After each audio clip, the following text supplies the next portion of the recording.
Is this good? Nope. Real close. Okay. Real close. All right, I'm Montanna.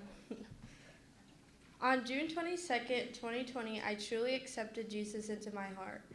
It was the summer before my sophomore year and the first time I had gone to the summer retreat at Faith Bible Camp. The speaker one of those days that week was Todd Rotifer, someone I knew well.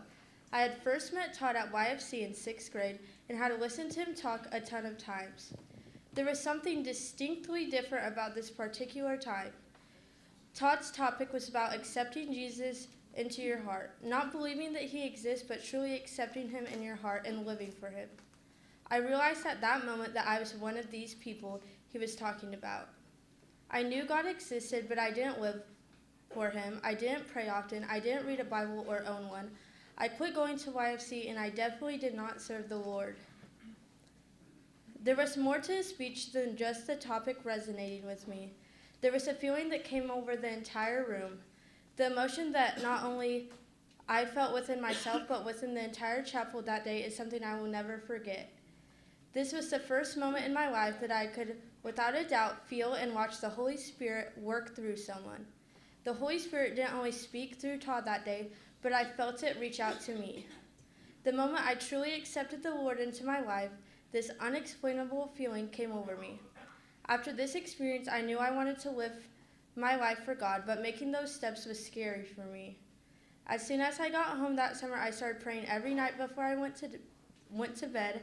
I would sometimes read the family Bible, but I didn't start making major changes in my life till I went back to YFC.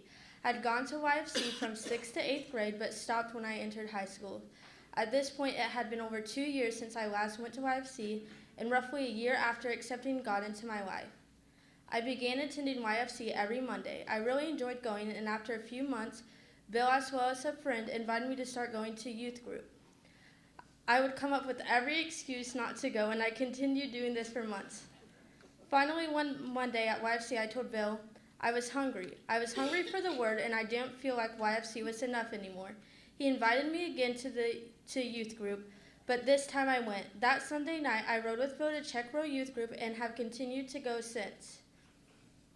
This last summer, I went on my very first mission trip and started having Bible studies with Bill. YFC has truly changed my life. Without going in junior high, I wouldn't have gone to Faith Bible Camp in the summer of 2020 and heard Todd speak. If I hadn't made the decision to go back to YFC last year, I wouldn't be where I am now in my Christian journey. Within a year of going back to YFC, I have gone on a mission trip, attended youth group, gone to Bible studies, and I now own my very own Bible, and I have a strong relationship with God. While I don't learn as much from YFC as I did when I first started going, I continue to go.